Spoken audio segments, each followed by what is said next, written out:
Bismillahirrahmanirrahim. Assalamualaikum warahmatullahi wabarakatuh. Selamat pagi, salam sejahtera bagi kita sekalian. Jumpa lagi dengan Aang Munawar yang selalu memberikan inspirasi tanpa konspirasi. Hari ini saya bertemu dengan rekan saya yang juga seorang pengusaha kebun sawit. Assalamualaikum Pak Ramando. Waalaikumsalam. Inilah yang pernah saya sampaikan dengan Pak Deden bahwa kebun sawitnya ada 200 pohon ya terkena Ganoderma. Gimana tuh Pak Ramando? Ya, yang itu yang udah terkena ya, maksudnya udah tumbang. Yang tumbang itu sekitar 260 pohon ya. 200 pohon. Dari total 1.600 pohon di kebun yang ada saat ini. Kebun Bapak tuh di mana Pak Ramando? Di daerah Simalungun, di Kampung Pengkolan ya, di Kecamatan Besar Maligas. Oh, Besar Maligas ya. Iya. Jadi memang itu daerah wilayah sawit ya? Iya, Besar Maligas itu daerah sawit. Iya. Berapa hektar satu grup keluarga Pak Ramando itu? Kalau satu grup sekitar 100 ya, mungkin 100 hektar ya. Tapi yang di Simalungun sendiri ada 25 hektar. Simalungun. Itu yang di Besar Maligas itu 11 hektaran. Yang terkena Ganoderma. Yang terkena Ganoderma ya. 11 hektar. Satu lokasi. Satu lokasi ya, 11 hektar itu dari 11 hektar itu ya sekitar 1.600 pohon.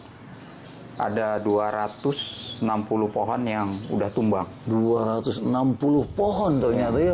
Wow. Itu belum lagi yang kelihatan dari kemarin Pak Deden kasih ciri-cirinya, yang udah kelihatan muncul ciri-cirinya gitu. Ciri-ciri terkena Ganoderma. Ganoderma, gitu. iya. Wah, luar biasa nih ya.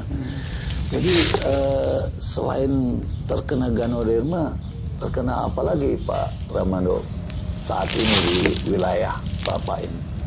Ya, emang kalau dilihat di Simalungun itu kan saya punya 2 lokasi ya. Satu lagi daerah Hatunduan.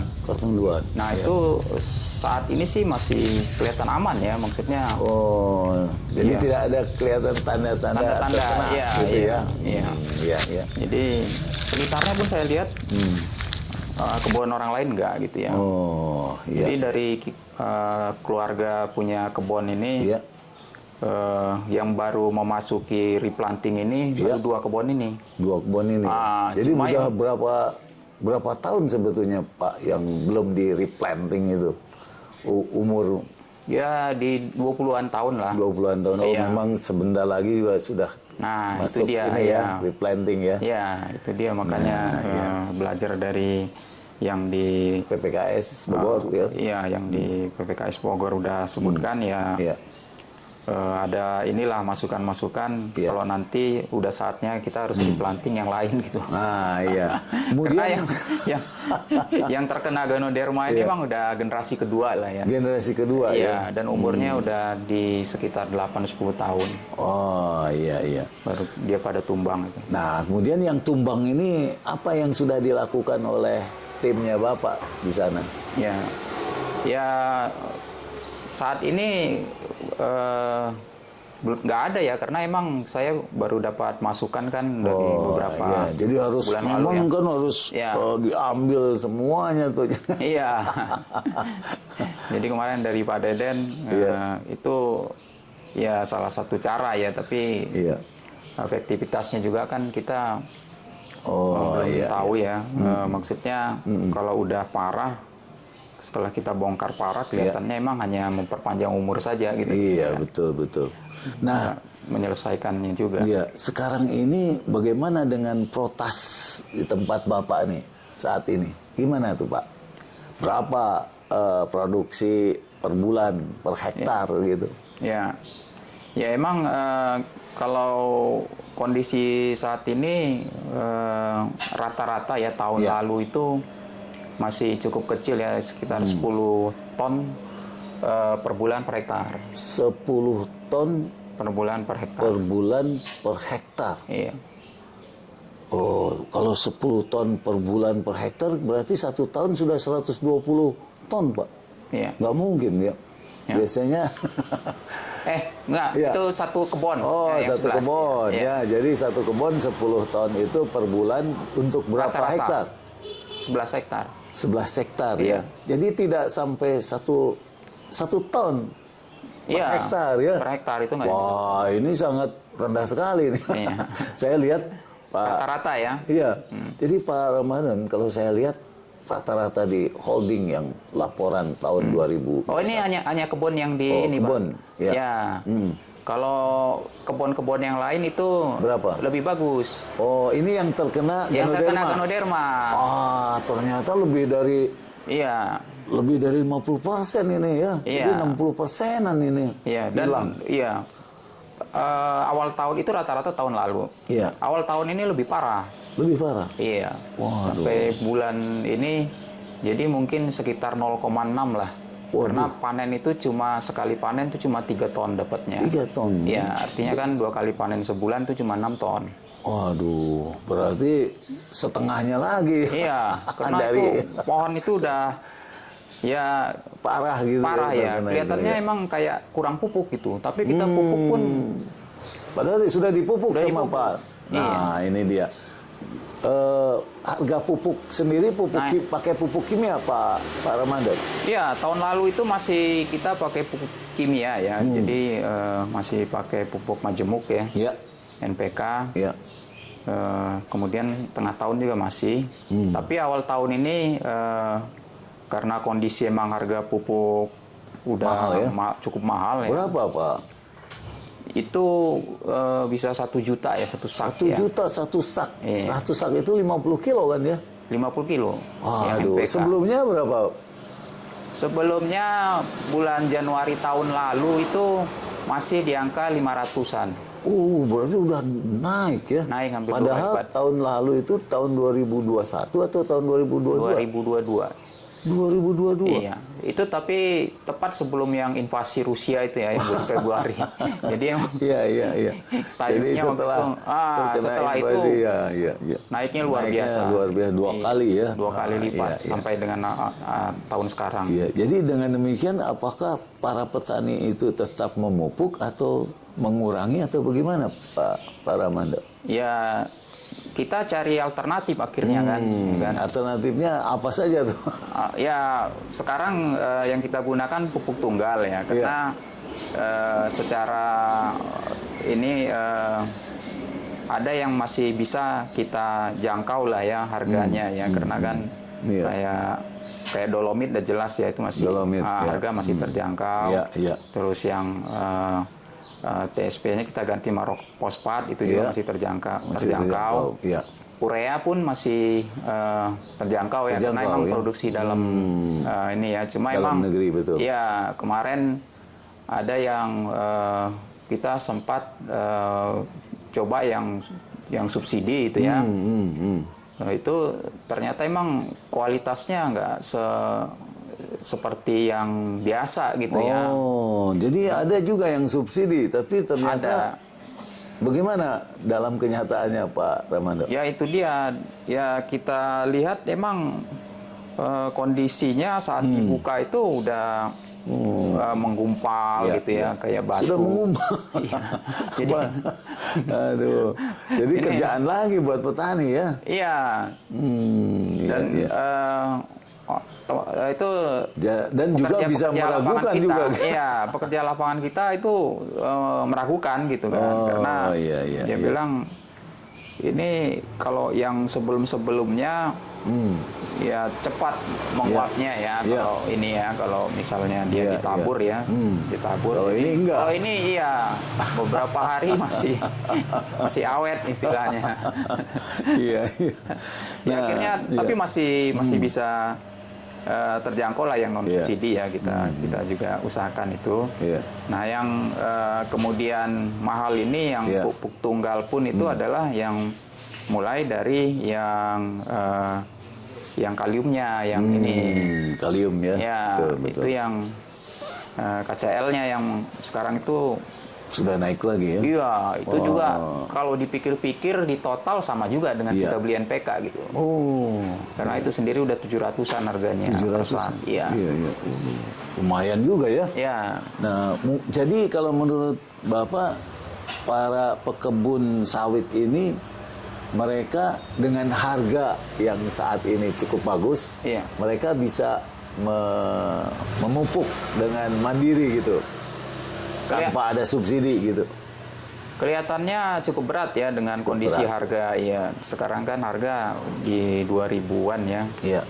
2.200, 2.300 gitu ya. Kemarin turun lagi nih. Ya kan? Iya. Sebelum puasa ini berat ya, Pak? Kalau dengan harga segitu. Ya kan? Dulu sempat harga 3.000-an. 3.000 lumayan ya bisa. Ya, lumayan. Nah, makanya saya tahun lalu masih pupuk NPK. Nah, apalagi tadi yang 11 hektar ini hanya 0,6 ton per hektar. Iya, wah itu makin berat ya, Pak. Itu makin pasti berat. Rugi lah gitu ya. Iya. Sementara yang kebun yang lainnya masih bagus produktivitasnya, yang Pak. lain itu masih di atas 1 ton lah ya per ini. Jadi kayak yang di Bagan Batu itu bisa sekali panen tuh 16 ton gitu ya. Jadi 32 ton itu sekitar 25 hektar. 25 hektar. Iya. Tapi itu pun masih kurang sebenarnya. Masih rendah, Pak. Jadi artinya saya melihat PT PN Holding itu rata-ratanya 26,8 ton per hektar per tahun. Ya, artinya sudah 2 tonan lebih gitu untuk per bulannya gitu, per hektar gitu ya. Jadi nampaknya memang pengelolaan ini makin kesulitan di dalam pengadaan input pupuk gitu ya, Pak? Ya, sama kondisi yang di area Bagan Batu ini sama ya. Jadi selain memang usia juga udah 20-an tahun ya, itu pohon itu udah cukup tinggi juga. Pupuk berapa kali itu kelihatannya kebetulan adik saya yang pegang area sana ya. Tapi saya sempat juga pegang area sana. Itu mencoba alternatif pupuk-pupuk yang di luar merek yang biasa kita pakai gitu ya. Jadi 2 tahun belakangan ini seperti itu. Dan kelihatannya emang ya ada efeknya. Dibanding zaman sekitar 3-4 tahun lalu ya. Kita ini masih pupuk yang normal gitu ya. Ya, itu dulu saya pernah pegang itu bisa sampai 25 ton sekali panen. Jadi 50 ton yang 25 hektar itu. Oh, 50 itu ton ya. 2 ton. Iya, jadi 24 zaman itu. Ton lah kalau tahun ya. Nah, kalau nyebut merek boleh. Jadi kalau saya terus terang saja karena saya backgroundnya mantan di PT RPN gitu ya, sehingga di dalam PT RPN ini kan ada pupuk yang berhubungan dengan pupuk organik ya. Nah, jadi pupuk hayati. Nah, pupuk hayati ini Bionensis nih Pak Romando ya. Jadi pupuk Bionensis ini diformulasikan khusus untuk tanaman kelapa sawit dan dia ada termasuk di dalamnya adalah acetic acid yang indol acetic acid yang berperan sebagai plant growth promoting bacteria. Jadi di dalamnya ini ternyata ada Azospirillum, kemudian Azotobacter dan Bacillus sampai ke Pseudomonas ya. Jadi ini bakteri-bakteri penghasil indol acetic acid. Nah, mungkin perlu juga dicoba karena yang jelas pasti harganya tidak semahal dari pupuk-pupuk yang kimia tadi ya. Yang jelas ini mudah-mudahan bisa membantu para pekebun gitu, Pak Romando ya. Jadi saya lihat sekarang PT perusahaan perkebunan sudah banyak menggunakan Bionensis nih. Sementara silakan saja Bapak sampaikan apa yang selama ini digunakan oleh para pekebun dalam rangka strategi kesulitan di dalam pengadaan pupuk ini. Pasti memang mereka ya dia supaya masih ada yang masuk ya diantaranya itu ya artinya dengan dolomit, kemudian tadi apalagi Pak fosfat gitu ya. Nah, tambah juga nampaknya kalau tanah ini kan perlu ada bahan organik di mana memang di Indonesia ini sudah kekurangan juga organiknya gitu ya. Jadi artinya Bionensis ini juga mampu mengisi organik ditambah lagi dengan bakteri-bakteri yang sangat diperlukan gitu yang bisa supaya nanti di tanahnya itu sendiri bisa ada unsur hara yang serap. Nah, kemudian Pak Romando, saya melihat dari PPKS RPN ini ada Gramik Plus. Gramik Plus ini adalah mendekomposisi tandan kosong sawit lebih cepat. Jadi kalau ada tapi Pak Romando sebagai petani tandan kosongnya udah nggak dapet ya? Iya, itu dia. Kemarin kan diskusi dengan Pak Deden itu salah satu alternatif untuk menggantikan pupuk KCL ini kan beliau merekomendasikan pakai tangkos itu ya, tandan kosong ya. Nah ini kebetulan lokasi saya ini emang ada dekat pabrik. Dekat pabrik? Ya, cuma nggak bisa karena dia manfaatkan untuk serat apa itu diekspor itu. Iya. Itu jadi kita nggak kebagian gitu loh. Nggak kebagian ya. Akhirnya ya banyak yang coba-coba misalnya pakai limbahnya yang cair. Iya. Ya, limbahnya cair. Limbahnya yang cair. Saya sempat pakai juga. Ya. Kemudian sekarang yang lagi banyak tuh di tempat saya tuh di kebun-kebun sekitar tetangga itu pakai pupuk kandang karena ada beberapa peternakan ayam di sana. Ya, saya juga akhirnya bulan lalu pakai, ya kan, untuk itu gitu loh. Cuma emang di sana itu belum ada ini ya penelitian atau apa yang bagaimana mengolah pupuk kandang ini. Jadi secara ini aja pengalaman kita biasanya setelah dalam karung gitu ya dibarisin di jalur itu bagian bawahnya disobek dan diletakkan aja gitu. Karena kan masih kalau langsung ditebar masih panas kan. Panas itu bisa 50 derajat bisa mati itu. Iya, makanya. Jadi caranya gitu. Ya, nampaknya saya pikir ini Pak Romando ya, ini ada Gramik Plus ini di mana di dalamnya komposisinya ada Trichoderma, kemudian Aspergillus niger, kemudian Mucor, kemudian Rhizopus dan Geobalicius. Jadi artinya itu bisa dimasukkan ke dalam pupuk kandang tadi untuk difermentasi. Ya. Kemudian juga pelepah-pelepah sawit kan selalu tiap bulan kalau didodoskan semuanya itu juga merupakan bahan untuk pupuk organik gitu. Artinya dengan menggunakan Gramik Plus ini sekaligus juga untuk mencegah penyebaran Ganoderma ini karena di sini ada Trichoderma di sini Pak Romando ya. Jadi memang perlu juga ini timnya PPKS gitu ya untuk melihat di kebunnya Bapak, apalagi Pak Romando sekarang sudah untuk replanting ini sudah pesan juga ya ke PPKS. Ya, itu kebetulan saya ada proyek juga di ladang paman saya, itu lagi proses replanting. Ya, jadi itu lumayan besar juga, 70 hektar satu lokasi, cuma bertahap. Jadi saya udah pesan untuk 13 hektar itu sekitar 2000-an pokok ya untuk ini. Cuma karena kasus ini saya sedikit hati-hati untuk ini nih kebun ini. Walaupun lokasinya dia yang di Hatunduan, yang dekat dengan lokasi saya satu lagi. Jadi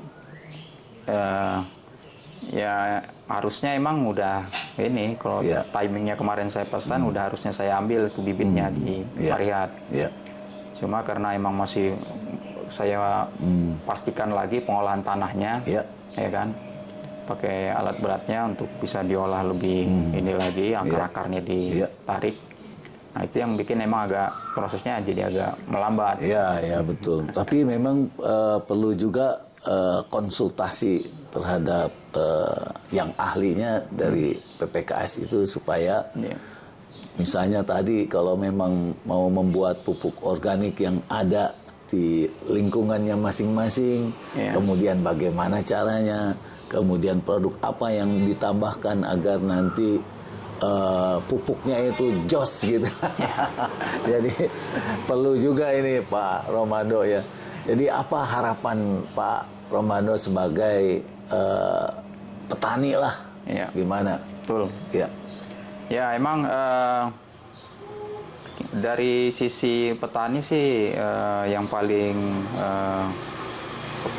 menjadi problem mungkin ya, problem itu ya dari sisi pupuk ini sih ya. Kalau pupuk ya. Ya kalau bibit ya kita terutama di daerah saya Simalungun kan dekat sama Marihat.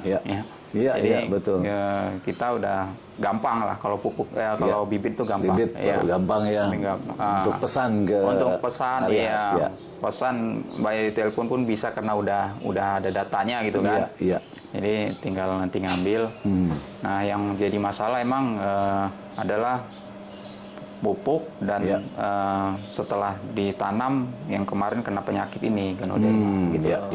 Jadi untuk tanaman-tanaman yang sehat, yang daerah lokasi kita yang tidak terkena Ganoderma ini ya masalah pupuk ini emang jadi masalah utama gitu.